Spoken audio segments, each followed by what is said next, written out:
Hey guys, this is me Rabi here. This is me Azu here. We guys are back with another reaction video. तो guys अगर आप लोग हमारे channel पर new हो तो जल्दी से हमारे चैनल को सब्सक्राइब कर लो, आजू राबी गैंग ज्वाइन कर लो. हमारा ब्लॉगिंग चैनल है, उसका लिंक आपको डिस्क्रिप्शन में मिल जाएगा. प्लीज जाकर उसको भी सब्सक्राइब कर लो गाइस. तो चलते हैं आज की रिएक्शन वीडियो की तरफ. आजू हमें टाइटल तो आज हम जिस वीडियो पे रिएक्शन देने वाले हैं वो है shocking facts about Indian railways. Indian railways case study bye अभी एंड नीयू. बहुत अच्छा कंटेंट होता है इनका, तो हम जरूर देखते हैं. कंटेंट बड़ा इंटरेस्टिंग होता है और डिटेल होता है. चलो.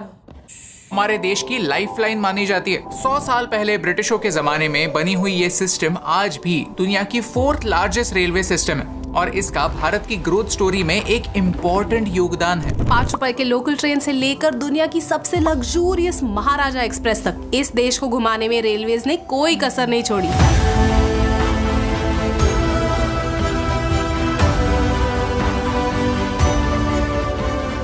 लेकिन हमारे रेलवेज पैसे कैसे कमाते हैं, चैलेंजेस क्या क्या है और खर्चे कहाँ पर होते हैं और इससे हमें क्या फर्क पड़ता है, आइए जानते हैं आज के इस वीडियो में. यह है हमारी नई सीरीज हाउ इंडिया वर्क्स, जहां हम भारत की उन चीजों को डिस्कस करते हैं जिनके बारे में सोचते तो सब है लेकिन जिनके जवाब सबके पास नहीं होते. अगर भारत को समझने का ये प्रयास आपको अच्छा लगा तो प्लीज हमें सब्सक्राइब या फॉलो करना ना भूलिए. ये आपके लिए तो फ्री है लेकिन इससे हमारी बहुत हेल्प होती है. फ्री चीजें किसे पसंद नहीं, मुझे तो बहुत पसंद है. आज हम आपको एक इंडियन स्टार्टअप से मिलाना चाहते हैं जो आपको फ्री में AI और ChatGPT का मास्टर बनाना चाहता है. ये है ग्रोथ स्कूल जो मेरे दोस्त वैभव सिसिंटी की कंपनी है. जैसे इंडियन रेलवेज भारत की ग्रोथ स्टोरी का हिस्सा है, वैसे ही इंडियन स्टार्टअप्स भारत को एक नए शिखर तक ले जाना चाहते हैं. ग्रोथ स्कूल एक 3 आवर्स पेड वर्कशॉप कंडक्ट करते हैं जिसके लिए बाकी लोगों को फीस देनी पड़ती है. लेकिन आप हमारे लॉयल व्यूअर्स हैं, इसलिए फर्स्ट 1000 व्यूअर्स के लिए ये वर्कशॉप होगा बिल्कुल फ्री. ट्रस्ट मी, मैंने और हमारी पूरी टीम ने इस वर्कशॉप को अटेंड किया है और कुछ ऐसे टेक्निक्स भी सीखे हैं जो शायद सिर्फ 1% लोगों को ही पता होंगे. मैं इस वर्कशॉप को 5 आउट ऑफ 5 रेटिंग दूंगा. आपने नोटिस किया होगा कि पिछले कुछ महीनों से हम जेनरेटिव AI का इस्तेमाल हमारे वीडियोस में कर रहे हैं. बदलते हुए टेक्नोलॉजी के साथ हमें भी हमारा वर्क फ्लो बदलना पड़ता है, फिर आप किसी भी फील्ड में क्यों ना हो. ChatGPT, मिडजर्नी, बार्ड ऐसे टूल्स आपको आपके काम में और एफिशिएंट बना सकते हैं. इसमें मुझे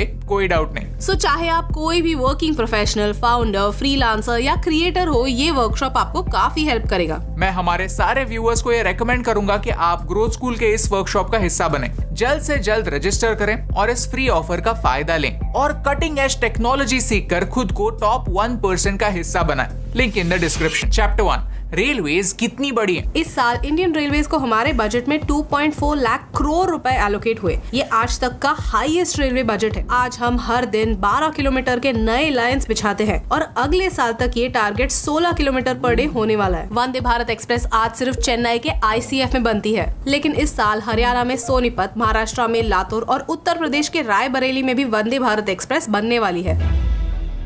इंडियन रेलवेज में से कुछ ट्रेन इलेक्ट्रिसिटी पर चलती है और कुछ ट्रेन डीजल पर. हमारा कार्बन फुटप्रिंट कम करने के लिए हमने 2024 तक सारी ट्रेन को इलेक्ट्रिक बनाने का डिसीजन लिया, जिसमें इलेक्ट्रिक इंफ्रास्ट्रक्चर, ओवरहेड वायर्स और इलेक्ट्रिक लोकोमोटिव्स बन रहे हैं. इलेक्ट्रिक इंजन डीजल इंजन से ज्यादा एफिशिएंट होते हैं. स्टडीज कहते हैं कि इलेक्ट्रिफिकेशन की वजह से हम हर साल 30,000 करोड़ रुपए बचा सकते हैं. और टेक्नोलॉजी की बात करें तो सिर्फ इलेक्ट्रिसिटी पर क्यों निर्भर रहना. इस साल के एंड तक हमें हाइड्रोजन पावर ट्रेन देखने मिलेंगी. साइज की बात की जाए तो Indian railway routes in total 68,000 kilometre cover करता है. हर दिन 17,000 से ज्यादा ट्रेन रन करती हैं, जिनसे 2 करोड़ से ज्यादा लोग हर दिन ट्रैवल करते हैं. इन टोटल 12 लाख लोगों को रेलवे एम्प्लॉय करती है और ये दुनिया की 7th लार्जेस्ट एम्प्लॉयर है. Indian railways is big. Dibrugarh से कन्याकुमारी जाने वाली विवेक एक्सप्रेस भारत की लॉन्गेस्ट ट्रेन जर्नी है जो 9 स्टेट से होकर गुजरती है और 4,189 किलोमीटर का सफर कंप्लीट करती है. और ये लंबा सफर कंप्लीट करने के लिए इस ट्रेन को पूरे 4 दिन लगते हैं. इतने सारे प्रोजेक्ट्स को हैंडल करने के लिए पैसे तो बहुत लगते होंगे, लेकिन ये पैसे आते कहाँ से हैं? चैप्टर 2, रेलवे पैसे कैसे कमाती है. आप सोच रहे होंगे कि जवाब ऑब्वियस है, लोग टिकट खरीदते हैं और रेलवे वैसे ही पैसे कमाती है. 2022 में पैसेंजर टिकट सेल से रेलवेज ने 39,000 करोड़ रुपीस कमाए. Sounds like a lot, right? लेकिन ये उनका सबसे बड़ा सोर्स ऑफ रेवेन्यू नहीं है. रेलवेज का सबसे बड़ा इनकम सोर्स है फ्रेट ऑपरेशंस, यानी गुड्स को एक जगह से दूसरी जगह तक ट्रांसपोर्ट करना. 2022 में इंडियन रेलवेज ने फ्रेट ट्रांसपोर्टेशन के थ्रू कमाए हैं 1,39,000 करोड़ रुपीस, यानी टिकट सेल से 1 लाख करोड़ रुपए ज्यादा। ये हम बड़े बड़े गुड्स की बात कर रहे हैं जो एक पोर्ट से अपने डेस्टिनेशन तक पहुंचते हैं। उसके साथ साथ कई बार कुरियर या पार्सल्स भी लोग ट्रेन से भेजते हैं। लेह लद्दाख लोग बाइक से जाते हुए अपनी बाइक ट्रेन से भेजते हैं। ऐसे पार्सल सर्विसेज से ट्रेन 700 करोड़ रुपए कमाती है। रेलवे स्टेशन पर कई बार एड्स होते हैं और इन एड्स को वहां पर प्लेस करने के लिए रेलवे फीस चार्ज करती है। एडवर्टाइजिंग रेवेन्यू में इंडियन रेलवे कुछ 400 करोड़ रुपए कमाती है। अब पैसेंजर्स ट्रैवल करेंगे तो खाना तो खाएंगे। कई बार लोग रेलवे की दुकान या होटल से खाना खरीदते हैं। केटरिंग सर्विसेज से रेलवे 2000 करोड़ रुपए कमाती है। Indian railways in total 4780 square kilometres land own करती है। To put things in perspective, ये गोवा स्टेट से 30% ज्यादा लैंड है। इसमें से कुछ लैंड सेल करके या लीज पर देकर रेलवेज पैसे कमाती है। लैंड सेल से 2000 करोड़ और कुछ कमर्शियल स्पेसेस रेंट पर देकर 1000 करोड़ रेलवेज ने कमाए। जब लोग रेलवे से ट्रैवल करते हैं तो लंच या डिनर बुक करते हैं। पेंट्री सर्विसेज से रेलवेज 2200 करोड़ रुपए कमाते हैं। कई बार प्राइवेट कंपनीज रेलवे के एसेट्स रेंट पे लेती है, जैसे कि लोकोमोटिव्स, वैगन्स, कोचेस एटसेट्रा। इससे रेलवेज ने 500 करोड़ रुपए कमाए। महाराजा एक्सप्रेस एक स्पेशल टूरिस्ट ट्रेन है जिनके टिकट्स कुछ लाख रुपए के होते हैं। वैसे ही palace on wheels, golden chariot, Deccan odyssey जैसे ट्रेन ऑपरेट करती हैं। ऐसे अल्ट्रा लग्जूरियस ट्रेन ऑपरेट करके रेलवेज 150 करोड़ कमाते हैं। वैसे ही पीक सीजन में स्पेशल ट्रेन ऑपरेट होते हैं जिनसे क्राउड मैनेजमेंट में मदद हो और लोगों को राहत मिले। इन सब से रेलवेज 900 करोड़ रुपए कमाते हैं। सबसे इंटरेस्टिंग बात यह है कि अगर लोग ट्रेन से ट्रैवल नहीं करते फिर भी रेलवेज पैसे कमाती है। कैसे? कन्वीनियंस फीस से। जब आप टिकट बुक करते हो तो 20 या 30 रुपए कन्वीनियंस फीस लगती है और अगर आपने टिकट कैंसिल किया तो ये पैसे वापस नहीं मिलते। अक्सर ट्रैवल एजेंट्स बड़े बड़े बुकिंग्स करते हैं और लास्ट मोमेंट कैंसिल कर देते हैं। इससे होने वाला नुकसान रोकने के लिए ऐसे कैंसिलेशन चार्जेस लगते हैं जिनके थ्रू रेलवेज ने वेट फॉर इट 1900 करोड़ रुपए कमाए। ये बड़े बड़े फिगर्स अगर एक पाई चार्ट में देखें तो 2022 साल के लिए इंडियन रेलवेज के रेवेन्यू फिगर्स कुछ ऐसे दिखते हैं। आप वीडियो को पॉज करके इन्हें गौर से देख सकते हैं। रेलवेज का पैसेंजर रेवेन्यू उसके टोटल रेवेन्यू के कुछ 26% ही है। ये नंबर्स देखकर आप इम्प्रेस तो जरूर हुए होंगे। आपको लग रहा होगा कि रेलवेज के पास तो बहुत सारा पैसा है, ऐश ही ऐश है। लेकिन ये समझना इम्पोर्टेंट है कि ये रेवेन्यू है, प्रॉफिट नहीं। रेलवेज को खर्चे भी तो करने पड़ते हैं। चैप्टर 3 रेलवे के चैलेंजेस। रेलवेज को समझने के लिए एक नंबर समझना काफी इंपॉर्टेंट होता है और वो है ऑपरेटिंग रेशो, यानी 1 रुपया कमाने के लिए रेलवेज को कितना खर्चा करना पड़ता है। हमारा ऑपरेटिंग रेशो है 98.14, यानी हम 1 रुपया कमाने के लिए 98 पैसे खर्च करते हैं और ये लेटेस्ट फिगर्स हैं। 2021 में ये आंकड़ा 107.39% तक ऊपर चला गया था, यानी 1 रुपया कमाने के लिए 1.07 रुपीस खर्च करने पड़ रहे थे। पैंडेमिक के समय लोग घर पर बैठे हुए थे, लेकिन एम्प्लॉइज की सैलरीज, रिपेयर्स के काम तो करने जरूरी थे, तो रेलवे ज्यादा खर्च कर रहे थे, ऑपरेशनल रहने की कोशिश कर रहे थे। खर्चे इतने ज्यादा क्यों? अगर आपने हमारा बजट वीडियो देखा होगा तो आपको पता होगा कि 2 तरह के खर्चे होते हैं, revenue expenses and capital expenses. Simple भाषा में समझा जाए तो आपने स्टारबक्स से कॉफी मंगाई और फटाक से 300 रुपए खर्च किए। 15 मिनट बाद आप टॉयलेट में गए और फिर कॉफी और आपका पैसा दोनों फ्लश हो गए। रेवेन्यू एक्सपेंसेस वो होते हैं जो रेगुलर फंक्शनिंग के लिए यूज होते हैं। ऑन द अदर हैंड, अगर आप एक कॉफी मशीन खरीदते हो तो वो आपका कैपिटल एक्सपेंस हो जाएगा, क्योंकि यहाँ आप पैसा तो ज्यादा खर्च कर रहे हो लेकिन वो कॉफी मशीन आपकी है, वो आपकी एक एसेट है जिसे आप बार बार यूज कर सकते हो और एक टाइम ऐसा आएगा जब आप इस मशीन की कॉस्ट रिकवर करोगे। ये है कैपिटल एक्सपेंस जो एक एसेट को अक्वायर करने में किया जाता है। इस फाइनेंशियल ईयर में रेलवेज को 1,05,000 करोड़ रुपए सैलरीज पर और 62,000 करोड़ रुपए पेंशन पर खर्च करने होंगे। ये नंबर हमारे पैसेंजर रेवेन्यू से 1,27,000 करोड़ रुपए ज्यादा। 2015 में कमिटी ऑन रीस्ट्रक्चरिंग रेलवेज ने ऑब्जर्व किया कि ये खर्चा अनमैनेजेबल है। जहां रेलवेज का इनकम हर साल 6.3% से बढ़ रहा है, रेलवेज के एक्सपेंसेस 7.2% से बढ़ रहे हैं। यानी जल्द ही एक पॉइंट ऐसा आ जाएगा कि रेलवेज के एक्सपेंसेस रेलवेज के इनकम से कई ज्यादा होंगे, और ये हम सिर्फ रेवेन्यू एक्सपेंसेस की बात कर रहे हैं। आज सिचुएशन ऐसी है कि रेलवेज का इनकम मिला जुलाकर और उनके सैलरीज जैसे रेवेन्यू एक्सपेंसेस मिलाकर रेलवेज के पास बस 2000 से 3000 करोड़ रुपए बचते हैं। इन पैसों में नया इंफ्रास्ट्रक्चर बनाना, नए रेल लाइंस बनना, वंदे भारत ट्रेन बनाना इम्पॉसिबल है। इसीलिए इंटरनल रेवेन्यूज को छोड़कर रेलवेज को और पैसा प्रोवाइड किया जाता है। रेलवेज को खर्च करने के लिए पैसे 3 मेजर सोर्सेज से आते हैं। 1, इंटरनल रिसोर्सेज जो हमने चैप्टर 2 में मेंशन किए। 2, budgetary support from central government जो हर साल बजट में एलोकेट होता है। 3, एक्स्ट्रा बजटरी सपोर्ट जिसमें बोरोइंग्स और प्राइवेट प्लेयर्स की कंट्रीब्यूशन शामिल है। सेकंड और थर्ड सपोर्ट के बिना हमारे लिए रेलवेज ऑपरेट करना इम्पॉसिबल बन जाएगा। Chapter 4 opportunities. चैप्टर 3 सुनने के बाद शायद आपको ये लग रहा होगा कि इस देश का कुछ नहीं हो सकता, प्रॉब्लम्स बहुत ज्यादा है, लोग बहुत ज्यादा है, गरीबी बहुत ज्यादा है और एक प्रॉब्लम को सॉल्व करना यानी दूसरे नए बड़े प्रॉब्लम को जन्म देने जैसा है। लेकिन गिव अप कर देना आसान है, कोई भी कर सकता। मुश्किल है सॉल्यूशंस ढूंढना और उन्हें इम्प्लीमेंट करना। इंडियन रेलवेज के लिए सबसे बड़ी अपॉर्चुनिटी है DFC यानी डेडिकेटेड फ्रेट कॉरिडोर। ये एक एम्बिशियस और चैलेंजिंग प्रोजेक्ट है जिसमें हम फ्रेट ट्रेन्स के लिए एक अलग रेलवे ट्रैक बनाएंगे। एट प्रेजेंट क्या होता है कि पैसेंजर ट्रेन्स और मालगाड़ी दोनों सेम ट्रैक पर चलती है। चैप्टर 2 में आपने देखा होगा कि रेलवेज का मेजर रेवेन्यू फ्रेट ट्रांसपोर्ट से होता है। अगर DFCs बन जाए तो फास्ट गुड्स ट्रांसपोर्ट पॉसिबल होगा और फिर बेहतर रेट्स पर हम बिजनेसेस को रेलवेज यूज करने के लिए अट्रैक्ट कर सकते हैं। And most importantly transport time भी कम हो जाएगा। DFCs का मैप कुछ ऐसा दिखेगा। जैसे लॉजिस्टिक्स इंप्रूव होंगे वैसे हम ट्रेड का स्पीड बढ़ा सकते हैं, जो भारत को एक इकोनॉमिक बूस्ट देने में हेल्प करेगा। आज भी भारत का 70% गुड्स ट्रांसपोर्ट बाय रोड होता है। इससे ट्रैफिक भी बढ़ता है और ट्रैफिक की वजह से गुड्स लेट भी होते हैं। ये ट्रांसपोर्ट रेल और वाटरवेज पर अर्जेंटली शिफ्ट करने की जरूरत है। ट्रेन के टिकट्स पैसेंजर्स के लिए सस्ते इसीलिए हैं क्योंकि ट्रेन के ऑपरेशंस का भार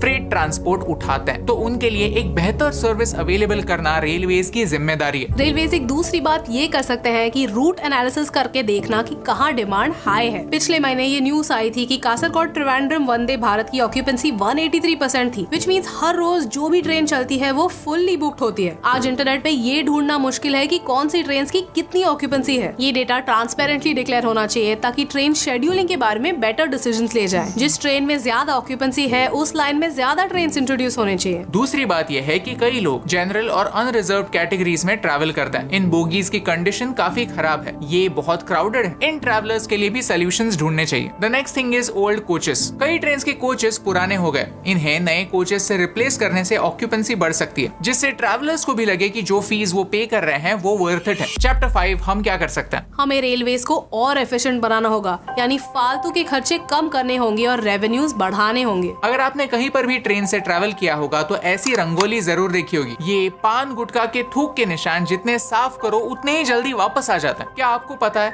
कि इन दागों को मिटाने के लिए हजारों गैलन पानी हर साल वेस्ट होता है। इस खर्चे की टोटल कॉस्ट हर साल 1200 करोड़ है, यानी जितना हम ये अल्ट्रा लग्जूरियस ट्रेन चलाकर कमाते हैं उससे 10 गुना ज्यादा पैसा हम इन थूकियों की थूक को मिटाने के लिए खर्च करते हैं। भारत की इस थूक की बीमारी पर हमने एक वीडियो बनाया है जो आप यहाँ पर देख सकते हैं। पिछले साल 2 लाख से ज्यादा पैसेंजर्स ने बिना टिकट ट्रैवल किया। ये वो लोग हैं जो पकड़े गए, जो पकड़े नहीं जाते उनका नंबर इससे 5 गुना ज्यादा होगा। भारत की ट्रेन सबसे अफोर्डेबल होने के बावजूद न जाने कितने लोग बिना टिकट यात्रा करते हैं। अगर आप या आपका कोई दोस्त बिना टिकट ट्रैवल करता है तो उन्हें रिमाइंड कीजिए कि बिना टिकट ट्रैवल करना चोरी है, और इस चोरी का नुकसान किसे होता है? किसी और को नहीं, हमें ही होता है, क्योंकि बजटरी सपोर्ट हमारे ही टैक्स के पैसों से आता है। रेलवे जितना पैसा कम कमाएगी उतनी ही नुकसान भरपाई हमें करनी होगी, यानी महंगाई बढ़ेगी, रोजमर्रा की चीजों के दाम भी बढ़ेंगे, क्योंकि लोगों को बिना टिकट ट्रैवल करने में किक मिलता है। अगर आपको ट्रैवल का शौक है then I would highly suggest कि इंडियन रेलवेज को एक मौका जरूर दीजिए। जब भी हम मुंबई से गुजरात ट्रैवल करते हैं तो फ्लाइट लेने की बजाय ट्रेन यूज करते हैं। हमने वडोदरा से मुंबई आते समय वंदे भारत ट्रेन एक्सपीरियंस की, और सच में वंदे भारत एक्सप्रेस एक प्रूफ है बदलते हुए भारत का। आप आपकी छुट्टियों में परिवार के साथ ट्रेन का ये एक्सपीरियंस ले सकते हैं। रेलवेज को रेवेन्यू बढ़ाने में हेल्प कर सकते हैं। रेलवे स्टेशन पर हर बार अनाउंसमेंट होती है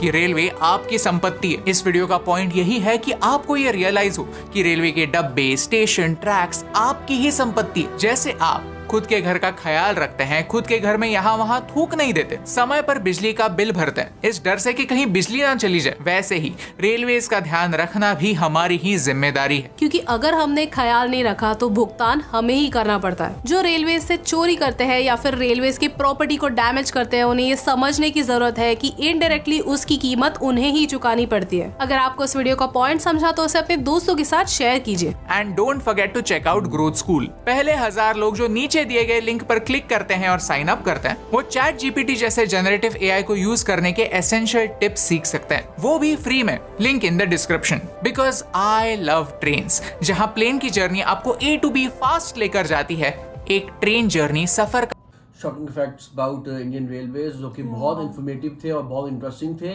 और सब पता चला कि इनकी बहुत कितने करोड़ों में, कितने हजार करोड़ों में ये इंडियन रेलवे कमाती है और कितने हजार करोड़ों में वो खर्च भी करती है, बिकॉज उनके एक्सपेंसेस इतने हो जाते हैं। और पहले तो वो शायद लॉस में चली जाती थी, विद टाइम अब थोड़ा उनको फायदा होना शुरू हो गया कि अगर 1 रुपया खर्च करते हैं तो 0.98 जो है पैसे रुपीज वो खर्च कर देते हैं। और फायदा उनको कम ही है, वो यही अभी कम इसलिए तो वो एक डीएससी बन रहा है ना, वो क्या जो फ्रेट कॉरिडोर बन रहा है उससे ये होगा कि वो स्पेसिफिक एक एरिया, वो एक सेपरेट होगी उनके लिए, एक कॉरिडोर बनाया जा रहा है जिसमें सिर्फ उन्हीं की ट्रेन चलेंगी। फ्रेट कॉरिडोर बनेगा, फ्रेट कॉरिडोर में फिर फ्रेट ही जाएगा उस कॉरिडोर के थ्रू, तो उससे फायदा हो जाएगा इनको कि प्रॉपर एक पूरा इंडिया के अंदर वो एक चैनल बनाया जा रहा है, एक कॉरिडोर बनाया जा रहा है, पूरा इंडिया कनेक्टेड होगा उसके साथ। तो ये एक बहुत अच्छी चीज़ है, बहुत यूनिक चीज़ और अच्छी चीज़ है, और इससे बेहतरीन काम आपके लिए अभी शायद पॉसिबल उसके लिए होगा नहीं, बिकॉज सबसे सस्ता आपको पड़ेगा ये बाय रोड। अभी भी इंडिया की 80% जो है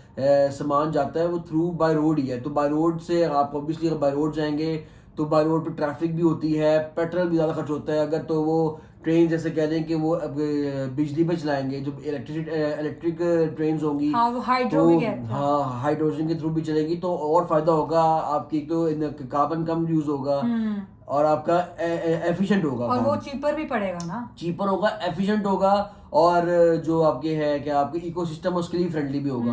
बिल्कुल।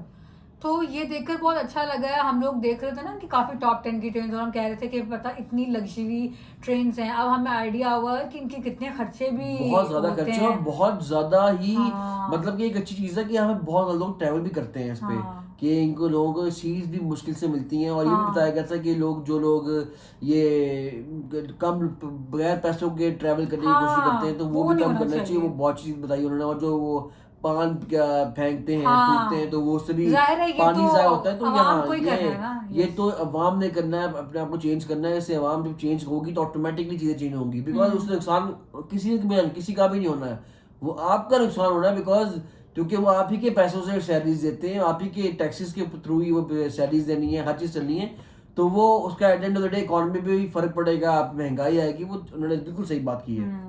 ओवरऑल इंफॉर्मेटिव वीडियो थी, बहुत डिटेल और बहुत अच्छी नॉलेजेबल वीडियो थी। मतलब कि एक होता है ना समझाने का तरीका, डिटेल मुझे वीडियो बहुत पसंद है, बिकॉज ये प्रॉपर एक ना अच्छे इंटरेस्टिंग वे में और बहुत खूबसूरती से आपको एक्सप्लेन कर देते हैं। हाँ, और वो प्रॉपर एक्सप्लेन करते हैं और प्रॉपर रिसर्च के ऊपर बेसिस पे बात करते हैं। इनकी वीडियोस बहुत अच्छी होती हैं, हमें बहुत अच्छा लगा देखकर वीडियो को। हमें बहुत सारी इन्फॉर्मेशन भी मिली है और बहुत कुछ जानने को भी मिला है इंडियन रेलवे से रिलेटेड। आई होप सो कि आप लोगों ने वीडियो को, रिएक्शन को एंजॉय किया होगा। अगर किया है तो लाइक शेयर सब्सक्राइब जरूर करके जाना। मुलाकात करेंगे एक और वीडियो में, तब तक के लिए अल्लाह हाफ़िज़।